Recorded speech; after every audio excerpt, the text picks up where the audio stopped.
Hello दोस्तों, आपका एक बार फिर से स्वागत है मेरे स्टडी चैनल स्टडीपीडिया नॉलेज में। तो आज हम बात करने वाले हैं हीट ट्रांसफ़र ऑपरेशंस के बारे में। जिसके पास भी ये सब्जेक्ट है, ये केमिकल इंजीनियरिंग से रिलेटेड है। और इसमें हम मोस्ट इम्पॉर्टेंट एमसीक्यूज़ करेंगे 30 एक फर्स्ट पार्ट में, और नेक्स्ट पार्ट में ऐसे हम 30 इम्पोर्टेंट करके थाउजेंड से एमसीक्यूज़ करेंगे। और ये जो हीट ट्रांसफ़र ऑपरेशंस हैं, ये एमआरपीएल के लिए मोस्ट इम्पॉर्टेंट है, जो आने वाला एग्ज़ाम है 21 Feb 2021 के लिए। और आने वाले और भी एग्ज़ाम जैसे इसरो का डीआरडीओ, बार्क और एचपी, सब एग्ज़ाम्स के लिए। तो बिना किसी देरी के चैनल को सब्सक्राइब कीजिए और बेल आइकन को दबा दीजिए, ताकि आपको नोटिफिकेशन और हमारे अपडेट के बारे में पता चल सके, अन्य वीडियो के बारे में। तो बिना किसी देरी के वीडियो को लाइक कीजिए और शेयर कर दीजिए अपने सभी दोस्तों को। और कमेंट बॉक्स में बताइए कि वीडियो से कोई भी संबंधित सुझाव के लिए। तो हम पहला क्वेश्चन स्टार्ट करते हैं। हमारा जो पहला क्वेश्चन है वो है दोस्तों, crystallise size in continuous crystalliser depends upon the. तो क्रिस्टल साइज जो होता है कंटिन्यूस क्रिस्टलाइजर का, वो डिपेंड किस चीज़ पर करता है। तो हमारा एक क्रिस्टल है जिसका साइज होता है, तो वो डिपेंड करता है दोस्तों, वो हीट ट्रांसफ़र पे भी डिपेंड करेगा और टर्बुलेंस पे भी डिपेंड करेगा, degree of turbulence and degree of super saturation. तो हमारा ऑप्शन नंबर डी करेक्ट हो जाएगा, all of the above, A B C. हमारा नेक्स्ट क्वेश्चन है हीट वेव्स। तो हीट वेव्स क्या होती हैं दोस्तों? हीट वेव्स दोस्तों, जैसे कि हमारा सन है, तो जब सन की जो किरणें होती हैं वो हीट वेव्स होंगी। तो पहला हमारा ऑप्शन है can not pass through vacuum. जब आप जानते हैं, जब सन से पृथ्वी तक, अर्थ तक कोई भी चीज़, मतलब जब हीट आती है, सन की रेस आती हैं, तो आपको पता है कि एटमॉस्फेयर में वैक्यूम है पूरा, जो भी स्पेस के अंदर है। तो हमारा ऑप्शन नंबर गलत हो जाएगा। और सेकंड है ट्रेवल इन स्ट्रेट लाइन। ये स्ट्रेट लाइन में ट्रेवल करती हैं, ये कन्फर्म है। और can be reflected by mirror, और ये मिरर से रिफ्लेक्ट भी होती हैं। तो हमारा ऑप्शन नंबर 2 सही हो जाएंगे, बी और सी। तो हमारा ऑप्शन नंबर डी करेक्ट होगा आंसर, बोथ बी एंड सी। ये हीट वेव्स ट्रेवल करती हैं स्ट्रेट लाइन में और रिफ्लेक्ट भी होती हैं मिरर से। हमारा अगला क्वेश्चन है, air is best heated with steam in heat exchanger of. Air सबसे ज़्यादा जो हीट होती है, हीट होती है, वो एयर को हीट कर देती है स्टीम के द्वारा हीट एक्सचेंजर में। तो उसके लिए सबसे बढ़िया जो वो होता है, वो होता है डबल पाइप हीट एक्सचेंजर, जिसमें कि जो फिन होता है वो बाहर की ओर लगा होता है एयर साइड के अंदर। तो उसकी वजह से एयर हमेशा बेस्ट हीटिंग मटेरियल है स्टीम के लिए हीट एक्सचेंजर में। हमारा अगला क्वेश्चन है, which of the following is generally considered as an opaque surface towards radiation. तो दोस्तों इसमें बताना हमें, ओपेक सरफेस हमारी जो होती है, जैसे कि ओपेक सरफेस मतलब जिससे कि लाइट ट्रांसफ़र नहीं होती है कभी भी, तो वो ओपेक सरफेस हो गई। तो उसमें रेडिएशन को कंसिडर करेंगे। तो आप जानते हो ओपेक सरफेस हमारा सॉलिड और लिक्विड दोनों में काम नहीं करता है, मतलब ये दोनों काम करते हैं जो ओपेक सरफेस है, इसमें कोई भी रेडिएशन और कोई भी लाइट पास नहीं होती है। तो हमारा ऑप्शन नंबर डी करेक्ट हो जाएगा, बोथ बी एंड सी। हमारा अगला क्वेश्चन है, black liquor generated during paper manufacturing is concentrated in. तो हमारा जो ब्लैक लेकर है, जो बनता है पेपर मैन्युफैक्चरिंग प्रोसेस के अंदर, तो वो कंसनट्रेटेड होता है किस वाले इवेपोरेटर में। तो उस इवेपोरेटर का नाम है दोस्तों multiple effect evaporator. Option number C हमारा करेक्ट हो जाएगा। और मल्टीपल इफेक्ट इवेपोरेटर के बारे में जानेंगे, तो ये 3 टाइप के होते हैं। एक होता है स्ट्रेट में, एक होता है फॉरवर्ड, दैट मीन्स, और एक होता है बैकवर्ड, और एक होता है मिक्स्ड मल्टीपल इफेक्ट इवेपोरेटर। तो हमारा ऑप्शन नंबर सी करेक्ट हो जाएगा, मल्टीपल इफेक्ट इवेपोरेटर। अगला क्वेश्चन है, when vaporization take place directly at the heat surface it is called. तो वेपराइजेशन जब हीटिंग सरफेस पे इफ़ेक्ट करता है तो वो उसे हम बोलते हैं न्यूक्लिएट बॉइलिंग। तो ऑप्शन नंबर बी हमारा करेक्ट हो जाएगा, न्यूक्लिएट बॉइलिंग। हमारा अगला क्वेश्चन है steam consumption in kilogram per hour in case of an evaporator is given by. तो हमारा स्टीम जो कंजप्शन होता है किलोग्राम पर हावर में, तो इवेपोरेटर का, तो वो किस चीज़ से डिनोट किया जाता है? तो वो किया जाता है दोस्तों capacity divided by evaporation economy. तो हमारा ऑप्शन नंबर एक करेक्ट हो जाएगा, सी अपॉन ई। हमारा अगला क्वेश्चन है रेनॉल्ड एनालॉग स्टेट्स दैट। तो हमारा जो रेनॉल्ड नंबर है, जो रेनॉल्ड है वो रिप्रेजेंट होता है दोस्तों Nusselt number NST-AF alpha F. तो NST इसमें क्या है? Nusselt number.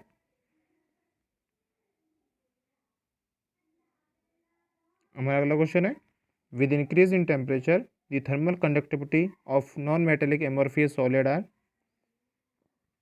जब टेम्परेचर दोस्तों बढ़ाया जाता है तो थर्मल कंडक्टिविटी जो होती है नॉन मेटेलिक एमोर्फियस सॉलिड की, तो वो भी बढ़ जाती है साथ में।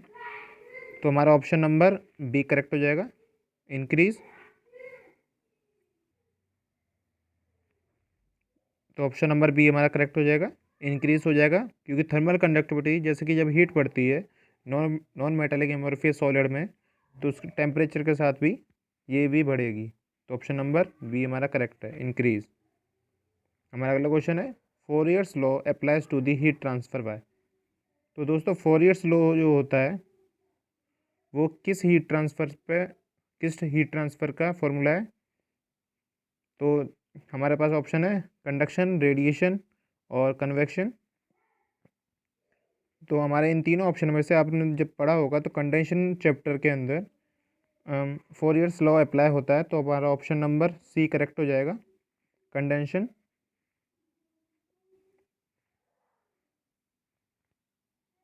तो नेक्स्ट क्वेश्चन देखते हैं। Fourier's law applies to the heat transfer by conduction. Option number C is the correct answer.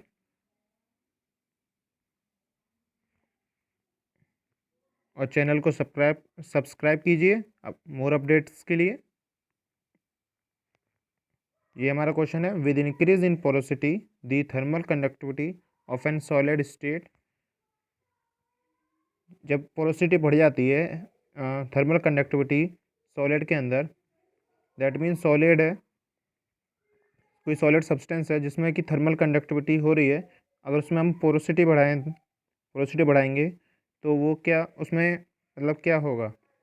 Thermal conductivity क्या होगी, मतलब बढ़ेगी, कम होगी, या रिमेन मतलब एक सी रहेगी?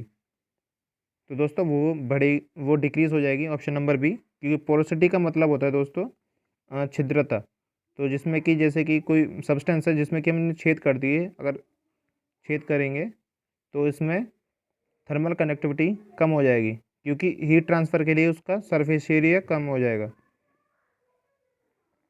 नेक्स्ट क्वेश्चन देखते हैं। In equation Q equal you alpha U A delta T.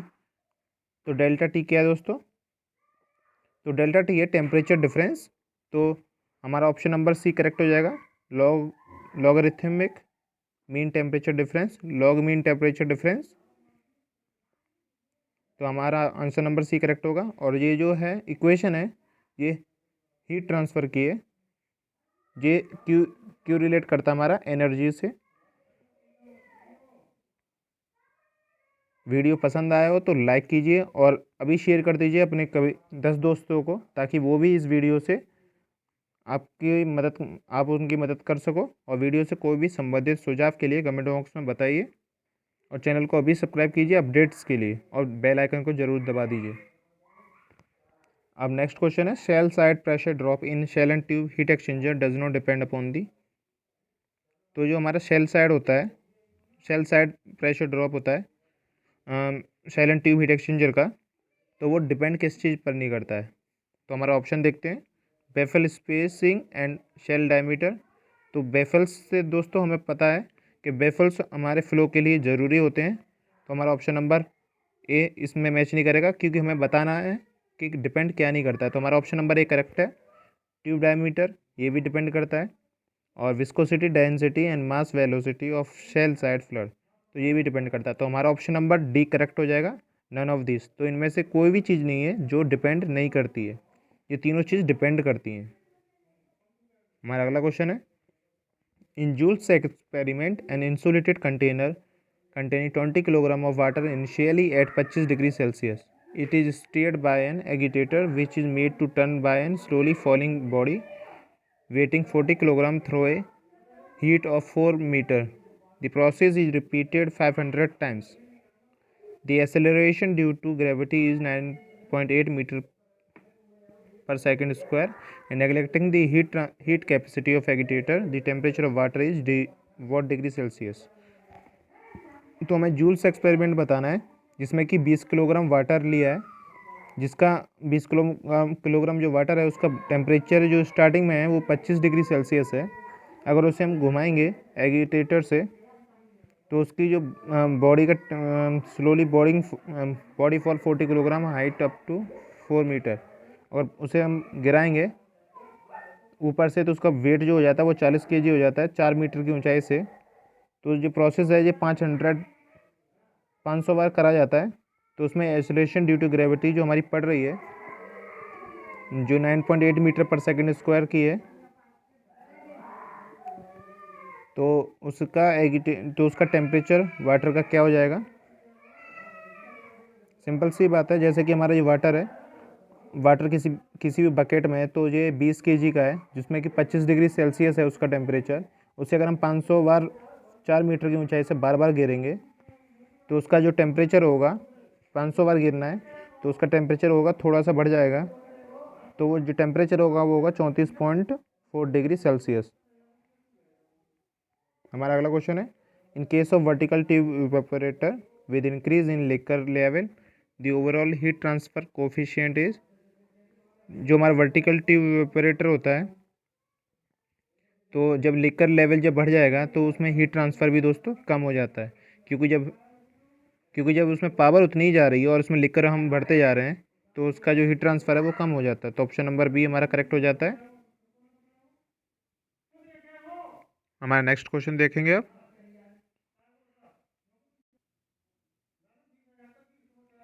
For an ideal body के लिए टेम्परेचर क्या होगा। तो आइडियल बॉडी, ब्लैक बॉडी जो होती है उसका एब्जॉर्बिलिटी बराबर 1 होती है। तो ऑप्शन नंबर ए हमारा करेक्ट हो जाएगा। नेक्स्ट क्वेश्चन देखेंगे, फॉलिंग फैक्टर क्या होता है। तो फॉलिंग फैक्टर दोस्तों वो होता है जो गंदगी होती है, जैसे कि रेजिस्टेंस, एडिशनल जो गंदगी होती है किसी भी एक्सचेंजर या कोई भी मशीन्स हैं उसके अंदर। तो हमारा ऑप्शन नंबर सी करेक्ट हो जाएगा, accounts for additional resistance to heat flow. तो हमारा option number C is the correct answer fouling factor के लिए। हमारा अगला क्वेश्चन है, for shell and tube heat exchanger with increasing heat transfer area the purchase cost per unit heat transfer area is. Shell and tube heat exchanger जो होता है हमारा, उसमें जब बढ़ाएंगे हम हीट ट्रांसफ़र एरिया को तो उसके परचेज कॉस्ट दोस्तों मैक्सिमा के बराबर होगी। उसी हिसाब से जो उसकी परचेज कॉस्ट है मैक्सिमा पर डिपेंड करती है। तो पासेस थ्रू है मैक्सिमा, ऑप्शन नंबर डी हमारा करेक्ट हो जाएगा। In heat exchanger floating head is provided to. Heat exchanger में जो हमारा फ्लोटिंग हेड होता है वो किस लिए दिया जाता है। तो फ्लोटिंग हेड जो दिया जाता है दोस्तों वो दिया जाता है ताकि उसे थर्मल जो एक्सपेंशन हो रहा है बॉडी उसमें हीट एक्सचेंजर में, तो उससे उसे रिलीफ मिल सके। तो स्ट्रेस को वो हम कम कर देगा, थर्मल एक्सपेंशन के स्ट्रेस को कम कर देगा फ्लोटिंग हेड। नेक्स्ट क्वेश्चन है, hot water enters the tube side of a counter current shell and tube heat exchanger 80 degree Celsius पर, और वो जैसे कि कोई भी ट्यूब साइड हमारी जो कि काउंटर करंट में पास हो रही है shell and tube heat exchanger में, जिसका इनिशियल टेम्परेचर 80 डिग्री सेल्सियस है और वो 50 डिग्री पे बाहर निकल रही है, और डेंसिटी जिसकी 800 किलोग्राम पर मीटर क्यूब है, तो स्पेसिफिक हीट पे 2 किलो जूल पर किलोग्राम। तो उसमें जो हमारा के है एंटर 20 डिग्री सेल्सियस पे अगर हमारा अलग साइड पर ट्यूब जाएगी तो उसका LMTD 32 डिग्री सेल्सियस होता है। तो ऑप्शन नंबर ए करेक्ट हो जाएगा हमारा 32 डिग्री। नेक्स्ट क्वेश्चन है, the thermal expansion The thermal efficiency of reversible heat engine operating between two thermal reservoir 0.4 or device is used as refrigerator heat pump between same reservoir. Then the coefficient of performance, तो COP refrigerator की और COP heat pump की वो होती हैं दोस्तों। Refrigerator की अगर 1.5 है तो COP हीट पंप की 2.5 होगी। तो ऑप्शन नंबर सी हमारा करेक्ट हो जाएगा। The steam ejector use to, जो हमारा स्टीम इजेक्टर होता है दोस्तों वो हमेशा वैक्यूम बनाने के लिए काम आता है। तो हमारा ऑप्शन नंबर बी करेक्ट हो जाएगा, create vacuum. Leidenfrost point is a term considered with the, तो जो हमारा लाइडन फ्रोस्ट पॉइंट होता है वो दोस्तों होता है किस काम आता है, वो किस चीज़ के अंदर होता है। तो हमारा ऑप्शन है इसमें boiling of a liquid on a hot surface, जो कि हमारी हॉट सरफेस होती है उसमें जो बॉइलिंग होती है उसे हम लाइडन फ्रोस्ट पॉइंट बोलते हैं। तो हमारा ऑप्शन नंबर डी करेक्ट हो जाएगा। नेक्स्ट क्वेश्चन देखेंगे। A process steam for dilute aqueous solution following at 10 kilogram per centimetre is to be heated, तो steam condensate 95 degree Celsius is available for heating purposes at 10 kilogram per centimetre. तो 1 जो shell and tube heat exchanger होता है available है हमारे पास, तो उसमें best arrangement हमारा किस चीज़ का होता है। तो हमें बताना है इसमें 1 जो shell and tube heat exchanger होता है उसमें जो हमारा सबसे बढ़िया ओवरऑल हीट ट्रांसफ़र करेगा वो होता है काउंटर फ्लो। और काउंटर फ्लो में जब कब करता है, जबकि जो कि हमारी प्रोसेस हीट है वो प्रोसेस हीट हमारी शेल साइड में जाएगी। तो हमारा ऑप्शन नंबर एक करेक्ट हो जाएगा। Heat produced when steady state current I passes through electrical conductor having resistance R क्या होता है। तो हीट जो हमारी प्रोड्यूस होती है स्टडी स्टेट करंट के अंदर, तो आई और आर किस चीज़ से रिलेट करते हैं, आई स्क्वायर आर से। तो ऑप्शन नंबर बी हमारा करेक्ट हो जाएगा। दोस्तों चैनल को सब्सक्राइब कीजिए अभी हमारे चैनल को, और मोर अपडेट्स के लिए बेल आइकन को ज़रूर दबा दीजिए बिना किसी देरी के अभी।